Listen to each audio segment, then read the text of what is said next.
US, European companies pour investments to neutral Malaysia instead of Western ally Philippines. A recent article on the Manila Times talked about how the major United States or US and European electronics companies are in fact not pouring investments into the Philippines, but instead to another of our Southeast Asian or sea neighbors, Malaysia.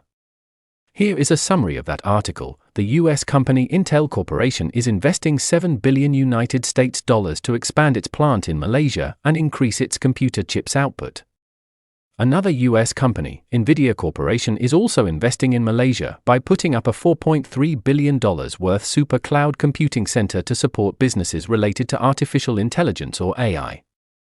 Note that the total foreign direct investments or FDI inflow to the Philippines for the entire year of 2023 was only $1.8 billion, much lower than the single investments of Intel or Nvidia to Malaysia.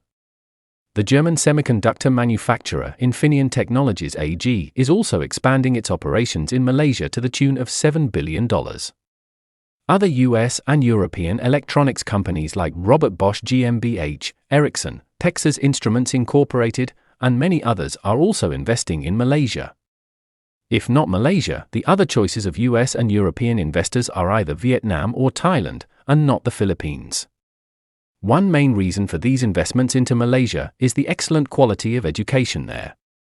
The US News and World Report Institution, for example, ranks the Universitymalaya as number 226 in the entire world, and another Malaysian university, the Universitisainsmalaya, is ranked number 504.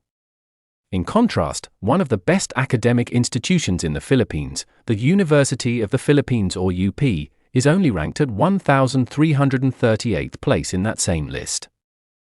The learning poverty in the Philippines is reportedly at 91% with low math, science, basic reading and comprehension skills. Just to add to the above summary of the article, Intel did expand here in the Philippines in the early 2000s, but eventually shut down that expansion and now maintains only a small presence here. Also, we can clearly see that the Philippines siding with the US and Europe has not gotten it major investments to them from the West. It is in fact Malaysia who insists on staying neutral politically between the West and China, which is reaping a lot of investments from the West. Note that the investments of Intel, Nvidia, and Infineon alone to Malaysia is already worth around $18.3 billion compared to the only $1.8 billion in FDI inflow that the Philippines got for the entire year of 2023, which, if you notice, is 10 times less. And that is just from 3 Western companies. There are several more of them investing into Malaysia.